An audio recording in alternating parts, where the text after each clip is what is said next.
Tu as commencé à l'évoquer, effectivement, on a déjà vu des scènes, très tristes cette saison, Montpellier avec ce pétard qui atterrit sur le portier clermontois Moridio.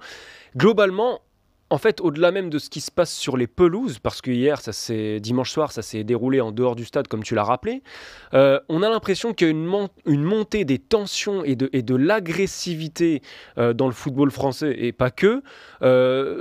L'OM est un très bon exemple. Il y a eu des tensions entre les supporters et la direction. Pareil du côté de l'Olympique lyonnais. On a l'impression que tout prend des proportions disproportionnées, justement, à l'image de cette célébration de Kylian Mbappé à Brest qui a été reprise dans tous les sens et qui a suscité des tensions à droite et à gauche. Bref, est-ce que tu as ce sentiment, toi aussi, que plus ça va, plus les tensions sont exacerbées dans le foot, sur le terrain, en dehors, et surtout, comment est-ce que tu l'expliques? Est-ce que tu as une explication à ça? Aujourd'hui, Arthur, il faut pas occulter quelque chose et malheureusement, alors j'entends bien l'idée voulue, à savoir que ce ne sont pas des supporters, j'entends bien l'idée principale, mais la violence est au cœur du football. Et ça, c'est quelque chose qu'il faut pas occulter. On a un sentiment que du côté des supporters, il y a un sentiment d'impunité à partir du moment où tu es dans la masse, notamment dans la rue, tu peux te permettre de faire des choses que tu ne pourrais pas faire en général.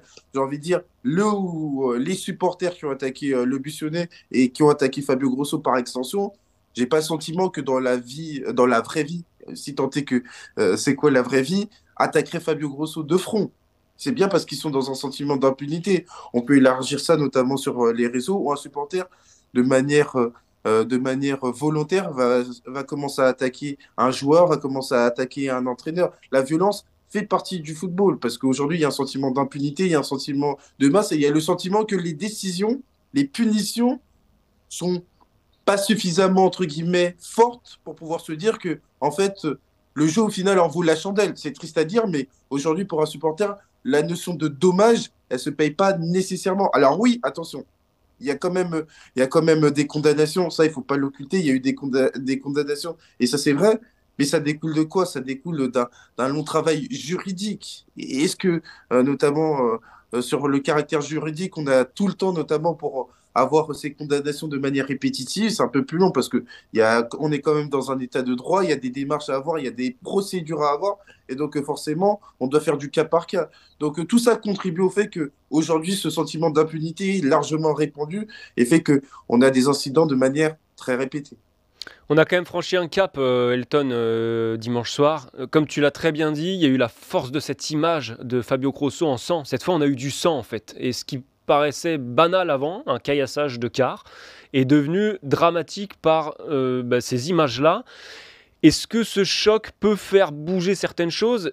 Et autre question, est-ce qu'on peut en fait vraiment faire bouger les choses? Parce que là, on a l'impression qu'il y a l'impunité, comme tu l'as dit, mais il y a un certain sentiment d'impuissance. Qu'est-ce qu'on peut faire contre ces supporters à l'extérieur d'un stade qui viennent caillasser un quart, alors même que ce quart est escorté par la police?